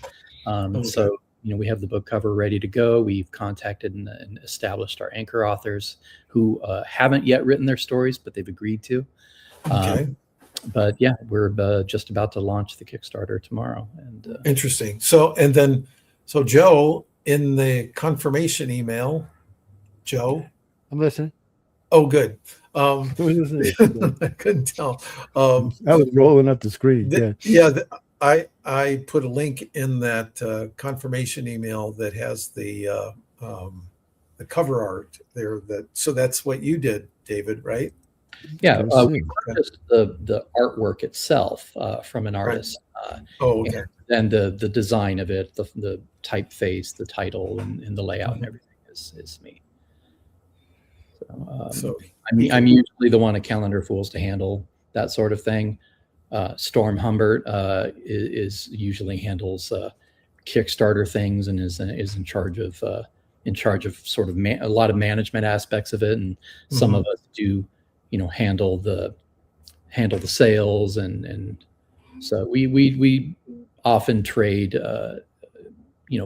roles and responsibilities. So after Zach Bede edited the first, Storm did the last one, and they asked if I wanted to do the next one. Okay. And hawed, and then said yes, I would. Okay. And David, you're out in Palm Springs now too, right? I am. I am an LA native, born and bred, and we still miss LA, and we might, be back there someday. But for now, yeah, I'm enjoying where I am. Oh, LA. I go to LA about twice a year, sometimes 3 times a year. If I'm doing TV stuff, it's 3 times a year because I go out to meet these guys, and then usually I do something for Discovery and History each year. Some kind of something or another. Jesse, you mean Ancient Aliens? Yeah, I've been on there a few times. You can go see me on there. But I've been on History and Discovery on other shows too. Yeah, it's just one of them things. If y'all want to be extras here in Atlanta and in New Orleans, they're hiring extras at $35 an hour. And if it's nighttime, it's $45 an hour. Wow. And the caterers probably good. Yeah, they do feed you real well and stuff. No. Go be an actor? Yeah, go for it. No, I get more than $45 an hour when I do acting for them. No. It used to be $360 an hour. I think it's like $880 now. Yeah. No, they pay me for the whole time. It doesn't work like that, Jimmy. So they pay for my airfare back and forth. They pay for my hotel. Last time they put me up at the Mandarin in the presidential suite, which was really nice. It wasn't even actually the Mandarin anymore, but they pay for everything: food, drink, the whole 9 yards. And they flew me out business class on both flights out to DC. They like to do calls in DC. They'd like to do in LA too, though. LA, they go use somebody's house. In DC, they use one of the fancy dancy hotel rooms. It's a lot of fun now. Yeah, in DC, they paid me $880 an hour. The first night was 5 hours. The second night was 4 hours. Yeah, only time you're in front of the camera you get paid for. Or if you're standing waiting, you get paid for it. But I'm not going to complain, man. Just shit. When last time I was in LA working for them, I think I made $10,000 2 days. Wow. I was like, yeah, this is as good as construction here, man. What the hell? One of these oh no, now I'd get more. It goes by how many times you've done things, how many hours you get in, determines where you are in the chart. Yeah. Like I said, the first time I ever did it was at the Washington Press Club, and they paid me $360 an hour.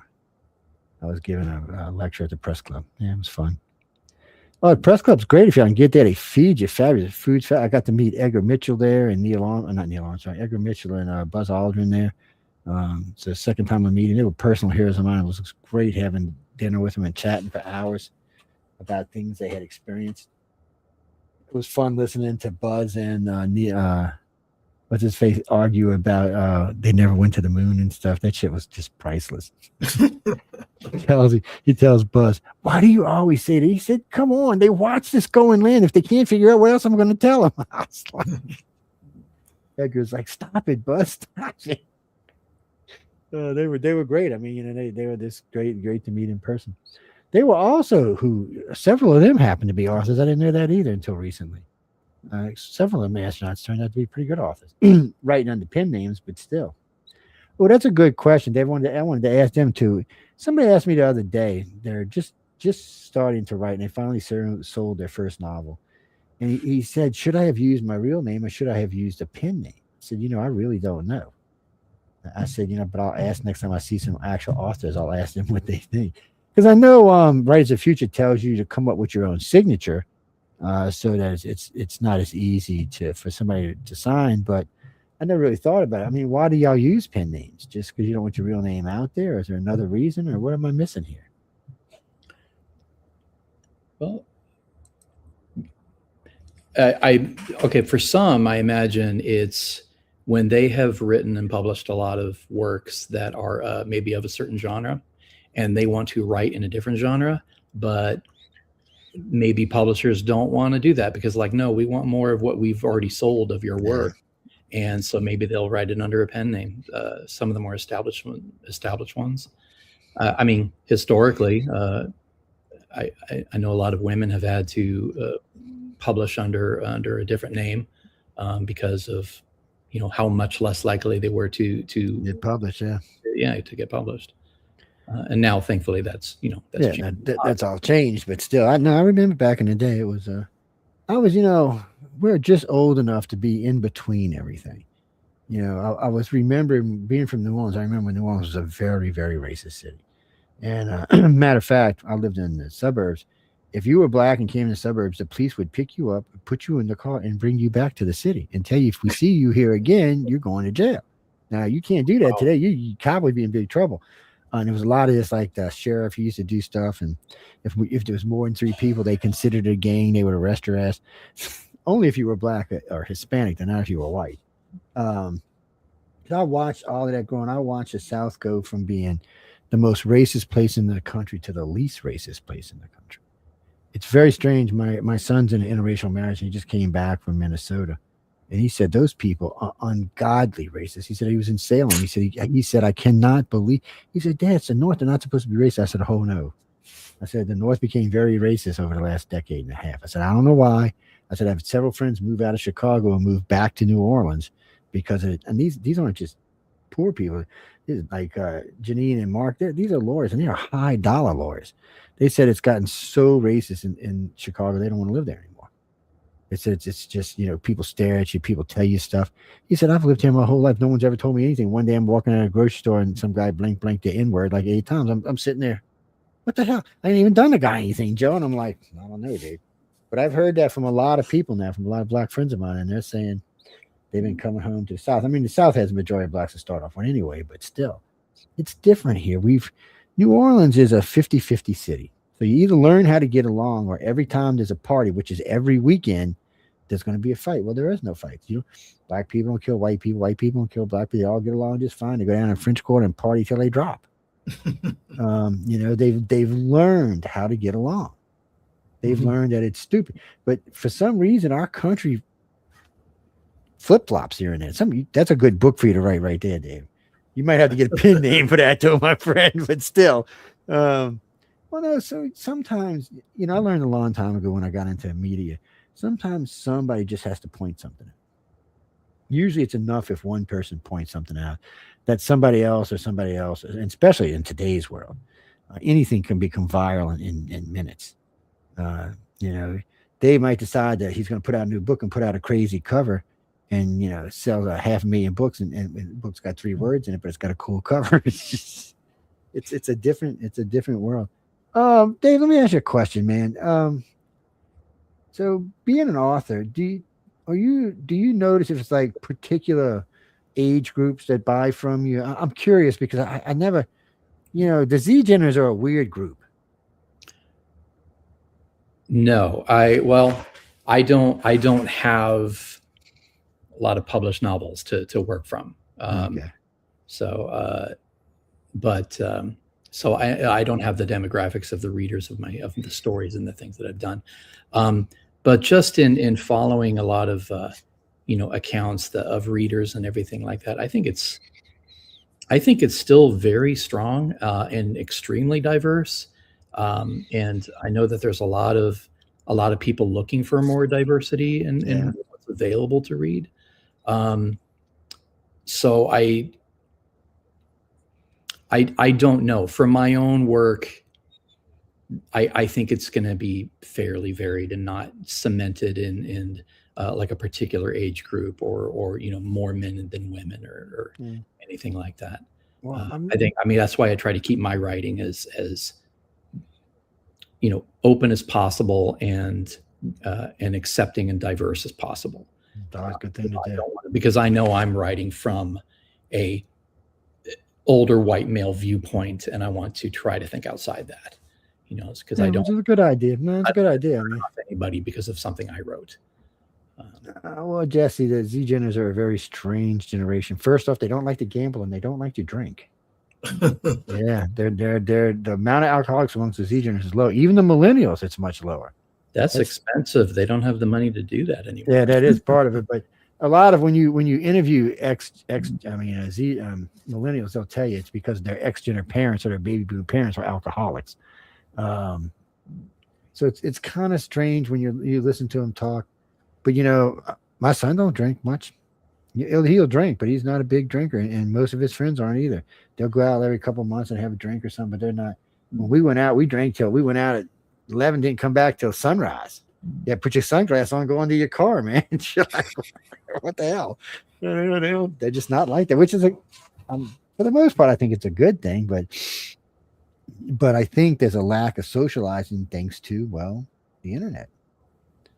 Everybody says, well, we socialize on the internet. That's not real socialization. That's saying hi to somebody, but flesh and blood and talking to somebody on the internet is not quite the same thing. It's close. But it's not it is. The same. And there is something to say for face-to-face relationships, but there's also equal validity in a lot of those online relationships. I used to run like a Gothic website and that had a message board, and I had a lot of young people that were there, and it was very much a community for them.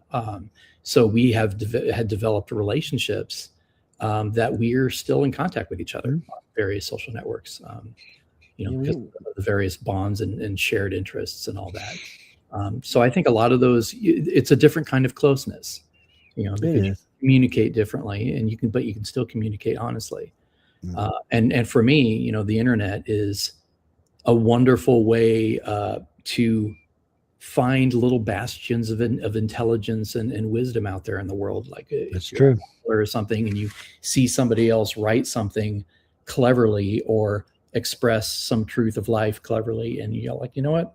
I kind of connect with that person in a way. So I think those relationships are valid. But of course, there's the distance of them, and the disconnection of them is maybe something to reckon with. I don't know what the effects of that are going to be. I've met a lot of people online over the years, and a lot of my directors, but it's funny. I will try, because I travel a lot, so I will try to meet people in person that I meet online. And I've met a lot of them over the years. When I go out and lecture, a lot of times, like when I was in Laughlin, Nevada, a bunch of friends from Cali and Las Vegas, other places came out to see me while I was there. And so we got, we all have dinner and hang out and just chat. And, and it kind of seals the bond even harder. A couple of my good friends that I've been knowing 10, 12 years, we connect at different conferences, different places, just to keep that bond sealed, because I run the largest UFO alien organization in the world with 130 something thousand members now, and over 140,000 cases. So all of those people, as many as we can, we try to keep it tight. People want to talk about things. People need to talk about things. People need to talk about life. So we keep a lot of open areas where we can talk to people about a lot of different things. And then, like the show following this one's called The Chat, it's simply an audience inspired show. The audience controls the whole topic line. The hosts have no control of what we're talking about. Nothing. It's whatever, and it doesn't matter. It could be food. It could be anything. They're gonna, if they bring it up, we're gonna talk about it. And until we can't talk about it, until we got to move on to something else. But it's a different way of doing things, and the millennials like it better. The X-Geners like it better. X-Geners are definitely more hands-on than the rest of the races are. Jesse, the X-Geners are the last feral generation. Yes. What I mean by that is they had to go outside and play in the yard. Get out the house. Don't come back till dark. Yeah, stuff like that. You need a drink. That's what the hose is for. Get out of here. You're hot. Turn on the sprinkler. What? Get the hell out of here. It's it's a different world. That they were raised differently than kids today. My kid, he went outside when he had to. Most time he's in front of a video game or in school. You know what? I said this then. I said, all these kids, all these video games, in about 20 years, the military is going to be real happy because now all we use is remote control and drones. So those kids are paying off. Oh, yeah, it's paying off big for the military. Yeah, I mean, we got 2 generations of gamers, serious gamers, too. So that all pays off. They were talking about the guy who won. He won one of the first-person shooter games. They had him giving advice to a SEALs team on how to do corners, because his kill rate was so high.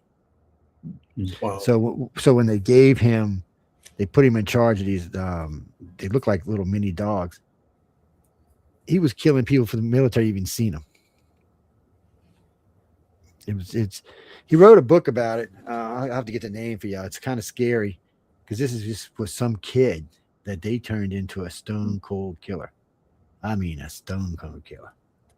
He doesn't even think about it. I guess when you're killing people by remote controls, pilots say that all the time. It's not the same as seeing somebody when you shoot him in the face. He said, when you drop a bomb on a bunch of people, that's a bomb. What the hell? You don't see nothing. And actually, Obama watched those kills, Jackie. Yeah, unfortunately, he did. It's one of Michelle things she talked about. Said that's one of the things that changed her husband was watching women and children and babies being bombed in Syria. She said it just changed him. Oh, yeah, she said it more than once. Recently, she said she wished there was a way to take it back. Those are jobs that, I'm sure when he got the job, he never thought any of that was going to be part of his life. Unfortunately, when you're president of the most powerful nation in the world, shit happens. I don't hold it against him. I just, I don't hold it against any president because sooner or later, at least since I've been alive, president's forced to use violence. I know there should be a better way, but as it stands right now, I cannot tell you one president that did not use violence. And even Joe Biden did. I know. And he wasn't even awake. I'm not even sure. Wait, Chris, I can pick on Joe. I'm not the only one picking on Joe. Was sleeping. He was. The problem with Joe is Joe's a nice guy. He just was sleeping. And what Trump? I don't even talk about Trump. Trump is he's a lot to talk about. Let's put it like catch one of our political shows, you'll hear us talk about it. Well, because I'm a centrist, you'll hear me say stuff like, "Oh, that was a good job. That was a good time." And sometimes you'll see me, "Oh my blinky, God, he did not actually say that." It floors me sometimes. Well, I can live with stuff as long as the economy turns around. Yeah. I can. There's certain things I'm willing to put up with for a really strong economy. So, and that's one of them. Yeah, ignorancy. So be like Dave. Start writing. Lose yourself in a good novel. Look, you know what? I just recently we had some people on from my right. We've done. Some of the winners have been what do you call them? Not interrogators for the military. I've talked about 6 or 7 of them from the Writers of the Future group who did interrogation work and are now authors. And every one of them will tell you the same thing. It's therapy for them. Everyone will tell you that. It's even though sometimes they even write about stuff about what happened to them, but even though a lot of this turns out to be fantasy or sci-fi, they will tell you it is fantasy. Therapy for them. It helps them to get past whatever HDDT they're having in the middle of the night. I think all speculative fiction has that aspect, along with good science fiction always has something to say or something to get through therapy wise about the current situation of the author. I think Babylon 5 got me through the first 5 years of my son's life. He was tough, guys. He was a pain in the ass. He was a very he's got high IQ. He's very he was, you know, like a dog when you leave him at home for days on end, they rip your house apart. He was like that, man. He just needed a lot of stimulus. Yeah, he's a smart kid. He does what he wants. He's happy. That's all that matters to me. No, James. So I posted the link for the startup a few minutes ago. It went out on all of our pages. And I'm going to post it to the website in the morning. But it's on Facebook. It's on Rumble. It's on Twitch. It's on X. It's on YouTube, so you can catch it on all the pages. Just scroll down, you'll see it there. I'll post it again before we leave. Much appreciated. And go over there and make a donation, people. No, we're not saying go give. You don't have to be $1 million person. Just give a donation. If you ever notice on our donation page for the website, it starts at $1 and goes up from there. Because some people can't afford that. What do you mean $1? $1 by itself can't do anything, but if a couple hundred people do $1, it can actually make a difference, or a couple of thousand. Right. You're contributing to the artists that you want them to keep making their art that you enjoy. Yes, get out. Who did the page? I think Dave did the page. Who did the picture? Dave, was that you or? The artwork itself we purchased from an artist. Oh, did you? Okay. Yeah, we've done that for all our anthologies. We don't use AI or anything like that to create. No, I don't blame you for that. But yeah, I just do the graphics, the layout, and okay, typography. Dean, no, I'm not anti-AI. I'm anti-AI in the fact that I don't want it pushing my friends out of illustrating and being authors. I think AI has can be used for a lot of things, but I don't feel I don't want fake art. I want art that's done from the soul and the heart. And you're not going to get that through AI. And when it comes to stories, I've read many stories from AI and they're all junk. I mean, none of them have any substance. I mean, you could read like the first 10 paragraphs, you're like, oh yeah, this might be good. And then the next 50 pages is jibber jabber. And it doesn't even connect most of the time. You're kind of like, what? It's like it's like a computer just spit out a bunch of random words. And then all of a sudden it gets coherent again towards the end. So it's like it'll give you a beginning and end, but nothing. You can't write a story like that. You got to have substance to the damn story. I think like Greg does with his company, where he hires illustrators, programmers, and artists. I mean, illustrators, programmers, and authors to make his games. So they do game concept, they do the storyboards, they write the story, they do the programming, and then when he's happy with everything, he starts his people at $122,000 a year. He used to start them at 100, but this year it went up to 122. When he's happy, he gives all those people a new project, and he takes the AI and lets the AI develop the game. So instead of taking another 2 years to develop the game, it'll be done in less than 10 months. So he's producing, where he used to produce one game every 3 years, he is now producing 2.5 games every 3 years. So that doubles the amount of money coming into his company. And it also allows him to keep his people and not take them out in favor of AI. Because he's like me. He likes talented people. He wants to see them work. He feels that true creativity is only going to come from humans, at least for the next couple of 100 years. He said he just doesn't see AI. AI makes entirely too many mistakes. As a matter of fact, I did a show recently on Alexa and Siri back here on how many mistakes they make, how many times they're wrong when you ask them a question. So Alexa is 1 in every 3 questions you ask her, she gets it wrong. Siri is 1 in 2. Okay, I found this on the web. For how many times it's 1 every 3 questions you get wrong. Check it out. Yeah, listen at her. And then she's gonna try to contradict me and argue with me. That's the new AI. There's a little bit of that in because sometimes you can use certain machine learning services like ChatGPT and such for coding development, programming. And you can say, look, I'm just trying to figure out how do I make this happen on a website or in an application? What's the best practices code for this? And it'll come out with some code. You know, how do I work with this plugin or something? And then you'll look through it, and sometimes it'll work, and then other times you'll be like, wait a minute, this function doesn't exist. What are you talking about? And it'll be like, you're right. Let's find another way to do it. And then it'll proceed with another suggested thing that it's going to glean from all over the internet. So it's not it's better, the machine learning and the algorithms are better for maybe development purposes, but yeah, definitely not for creative. Yeah. No, Jesse, you don't want your car arguing with you when it's driving you around. When you say go this way and it says, no, this is no car. I didn't say do that. I'd go this way. Alexa's like that. I'll tell her something. She'll want to get sassy and tell you something else. I'm like, no. And I love when she tells me, oh, you're right. I'm like, that happens way too much. Well, because AI is not actually a computer like you're thinking of a computer, Chris. So when you access your computer, when you're online doing your computer and stuff, everything's instantaneous and the answers are already pre-done somewhere. Those answers have been verified, checked, and then posted. AI is not doing that. AI is basically guessing like you would guess. Now it's got a more advanced guess because it's gleaming from way more sources, but still it's a guess.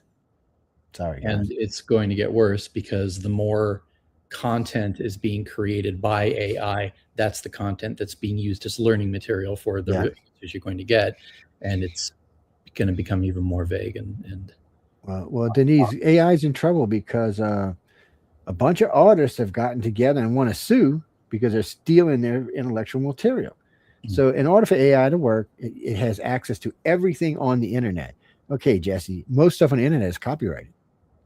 So if you're using like one of Dave's stories or anything, anybody's stories or to learn from, or you're using somebody's art to learn from, you're breaching copyright. You're supposed to pay them for that. So now there's a big argument about who's going to pay for this. ChatGPT. I mean, there's so many AIs out there now. Who are you going to go after? Everybody? I mean, shit, Online owns 2 companies making AI.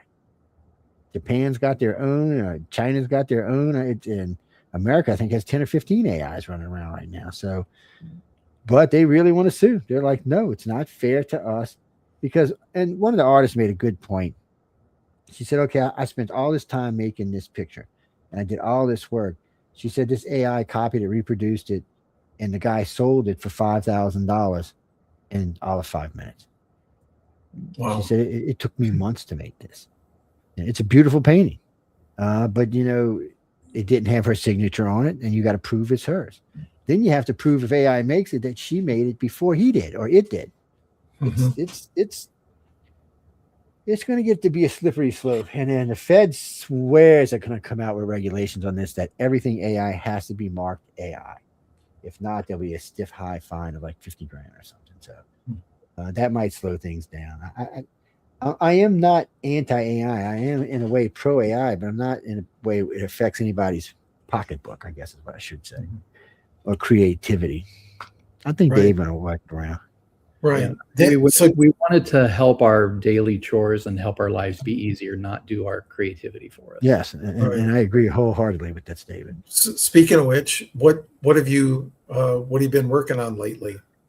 Well, I do have a lot of short stories. I want to kind of get back out in the markets, and I do have a completed novel and a couple others that I'm working on that I'm poking forward generally, because I'm sort of a fairly linear writer and I don't leap forward to do scenes later on.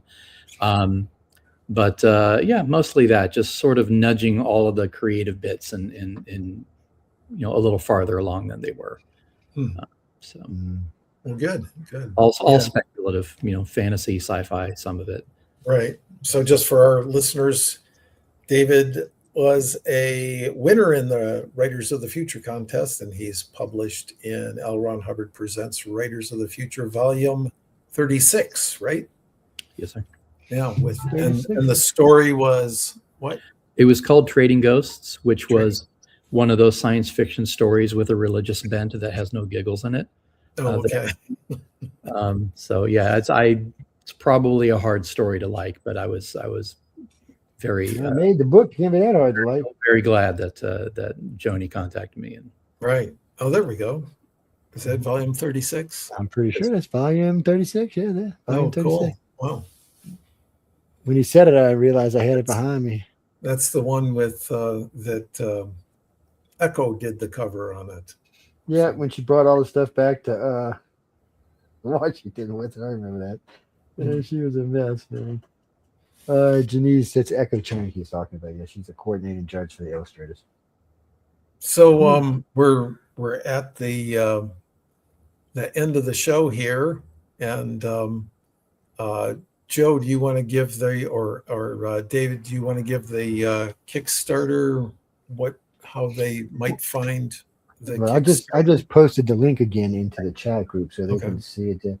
Okay. What was the name of the story again, Dave? It's called Trading Ghosts. Oh, this one right here. This is it right here, right? This is the picture for it right there. On the left. Mm-hmm. I get a little closer. This camera, I need to get a better camera for these pictures. Oh no, Jesse, these pictures, the ones you're seeing here, were done by Illustrator winners. Yes. Mm-hmm. I'm sure it has a name on there on the left side who the illustrator was, but so it's an interesting picture. You know, I remember when I seen this the first time, I was thinking, what is this going to be? Because, like, the illustrators aren't. I mean, they may. I don't know if they read the stories that they're. I mean, they must. Yeah, it is completely their interpretation as to what's going to be represented in the artwork, and I thought it was really interesting the direction he took. You know, the illustrator's from Iran, and he thought it was in my depiction of an angel in the story is different from his culture's interpretation of angels, and he thought that was interesting. So yeah, he presented that a certain way. Nice. Yeah. No, Jesse, I believe he had visa problems and couldn't make it to the awards event.